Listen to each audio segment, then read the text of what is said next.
Bonjour tout le monde. Donc vous avez été plusieurs à me demander si je pouvais faire une vidéo sur mes réparations d'Ammonite. Donc d'où le but du petit film aujourd'hui. Donc là on va se lancer sur la réparation de la Périssphincte Martelli que j'ai trouvé dans le Sécanien. Donc je vais vous montrer un petit peu ce que j'utilise comme outil et puis les différentes étapes. Voilà, allez, bonne vidéo. Donc voilà ce qu'on va utiliser. Donc déjà le masque, super important, sécurité avant tout. Ensuite une brosse métallique qu'on prend dans tous les magasins de bricolage. Marteau, burin. Donc ça c'est les tournevis de précision que j'utilise comme burin. Il y a différentes tailles. Une Dremel électrique.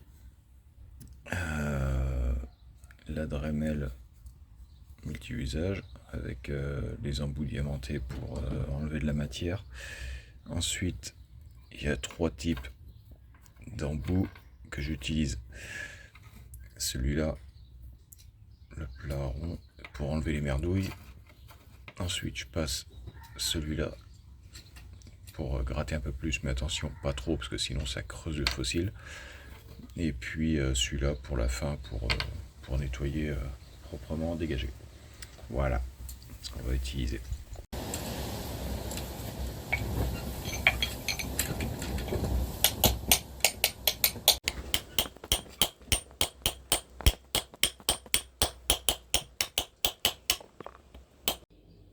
Bon ouais, voilà, un jour et demi de boulot. Donc tout au burin, au petit burin, etc.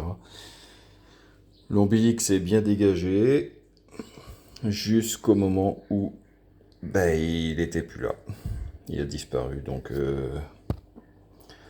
en préparation de la reconstruction, j'ai dégagé le centre de façon à pouvoir mettre la patte. 5,7 kg. C'est déjà pas mal. Donc là on va dégrossir avec la brosse. Et puis on va essayer de faire un travail assez propre avant de passer la Dremel.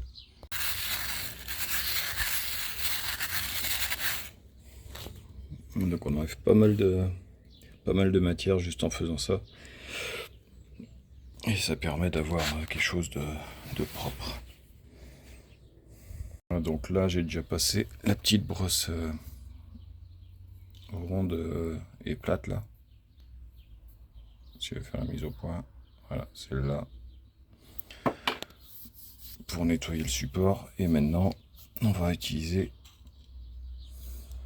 celle-là.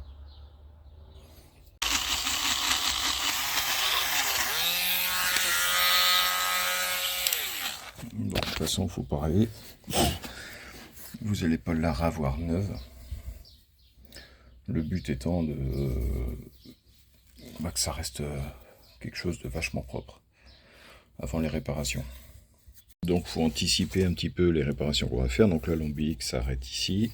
Après il avait disparu. Donc là il faut que je recreuse au milieu avec la petite fraise diamantée pour avoir de la hauteur en fait.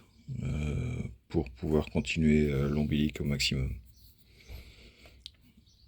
Bon là on est pas mal au niveau de l'ombilic, j'ai creusé d'un petit centimètre à peine.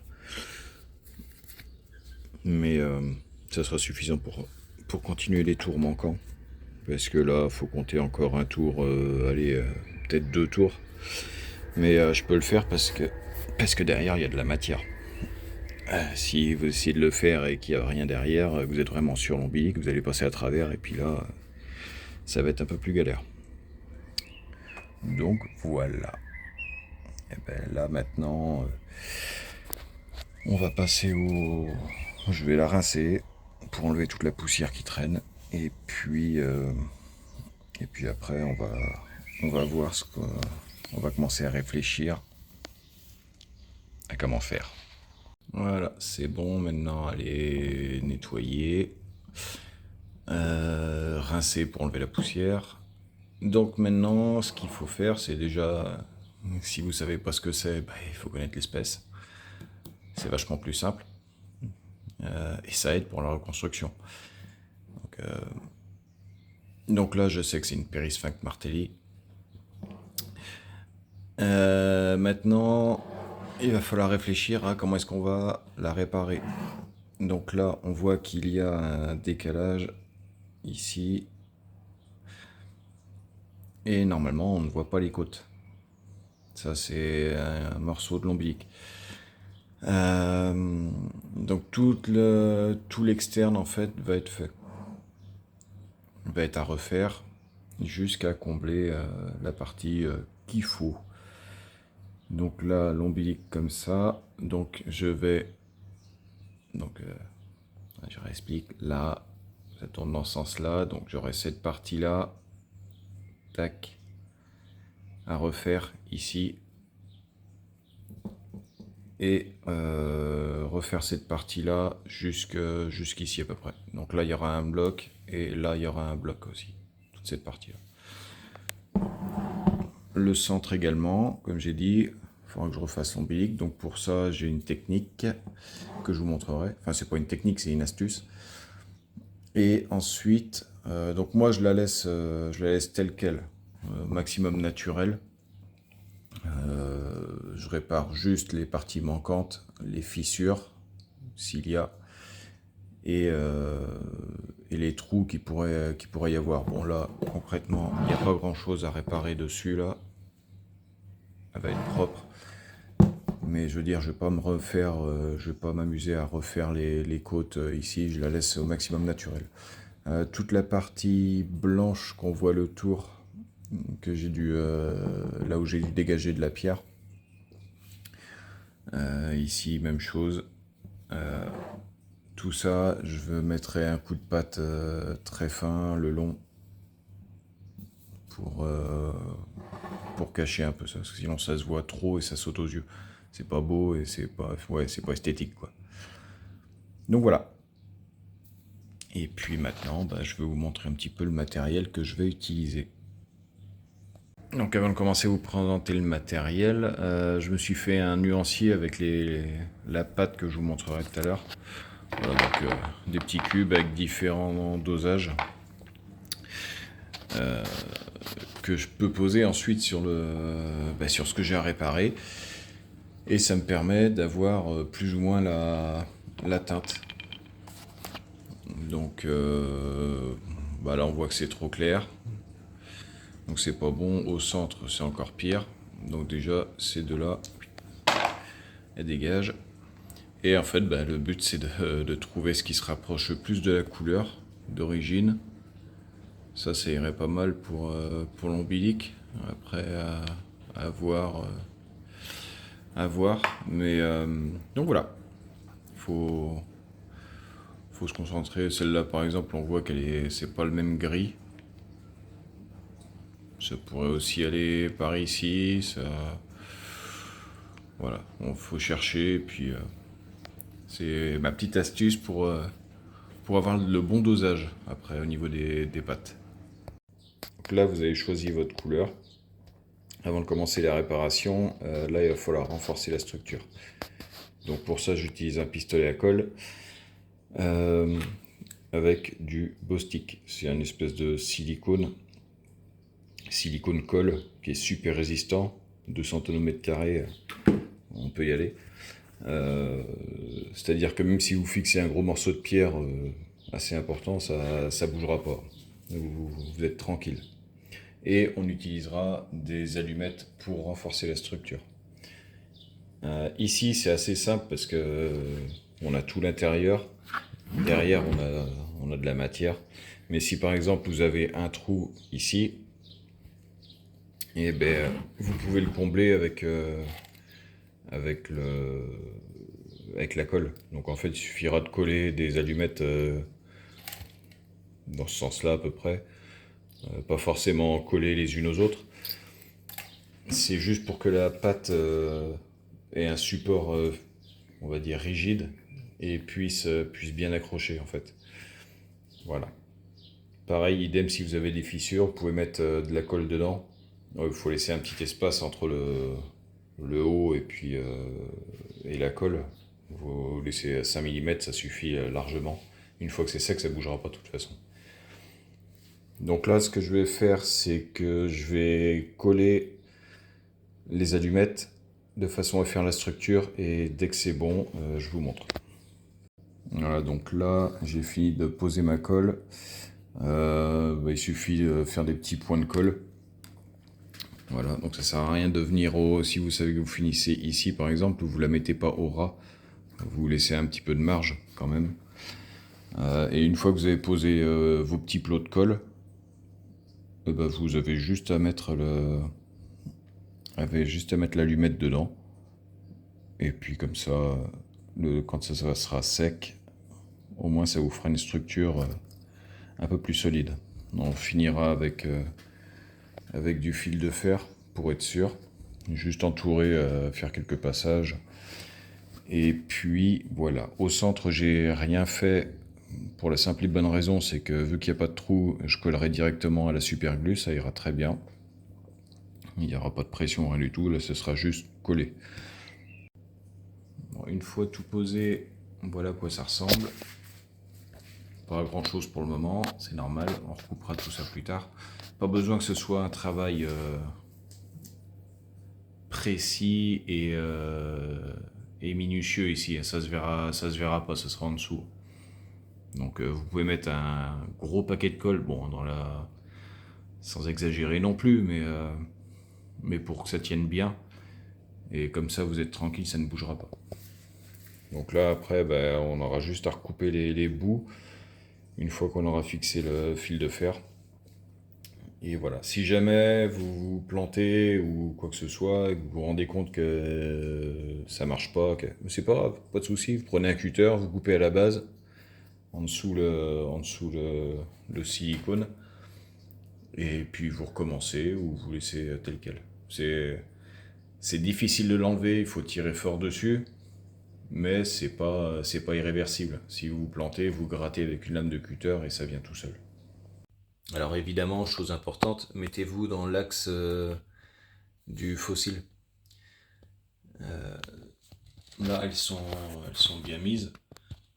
Par rapport à l'ombilic, ce sera à peu près au centre de l'ombilic, que ce soit à droite, à gauche, dessus, dessous.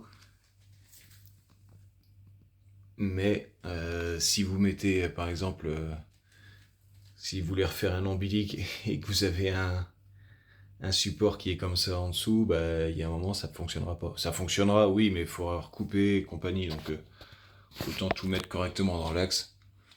Comme ça, vous êtes tranquille dès le début. Donc ça met environ 24 heures à sécher. Et après, vous êtes tranquille, vous pouvez attaquer autour. Donc là, ça fait 24 heures à peine. Donc, on voit que c'est...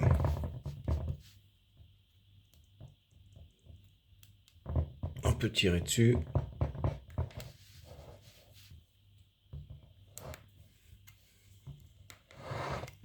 Ça bouge pas. Donc maintenant, on va pouvoir mettre le fil de fer. Donc là, je viens de finir le fil de fer. C'est du fil de fer tout simple, qu'on trouve partout, mais de petites sections. Du plus gros diamètre, c'est pas pratique. Vous pourriez, mais c'est vraiment pas pratique. Donc il suffit de faire des passages un peu partout. Pas besoin que ce soit propre non plus. En fait, c'est juste pour pouvoir rigidifier tout le truc. Faut vous dire que ça, en gros, c'est le squelette c'est le support, le squelette de la pâte que vous allez mettre après. Donc, faut que ce soit assez rigide, comme j'avais dit. Donc, voilà. Là, on secoue entre la colle et le truc. C'est un ensemble. Donc, c'est pas la peine d'en mettre partout à droite à gauche. Ensuite, c'est tout simple. L'ombilic va venir grosso modo jusque là. Donc, vous prenez une petite pince et puis vous coupez le surplus. Voilà.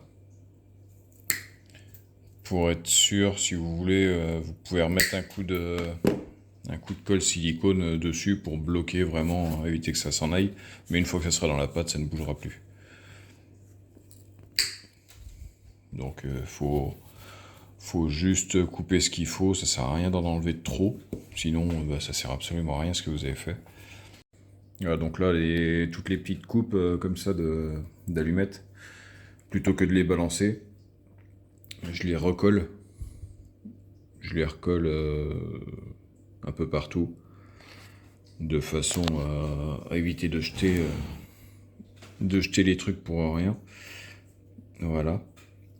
Donc repoint de silicone et puis on recommence quoi. Donc vous en mettez un petit peu partout, comme ça au moins ça va vraiment faire quelque chose de solide, de costaud. Donc nous voilà à la partie modelage, on va dire. Donc c'est ni plus ni moins que une sorte de pâte à modeler qui durcit à l'air libre. Voilà.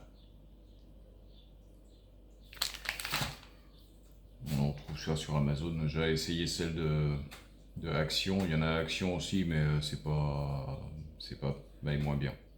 Elle est moins bien. Pour quasiment le même prix. Donc après ça c'est les goûts, les couleurs. Donc voilà. Donc faut juste mélanger. C'est comme de la pâte à modeler.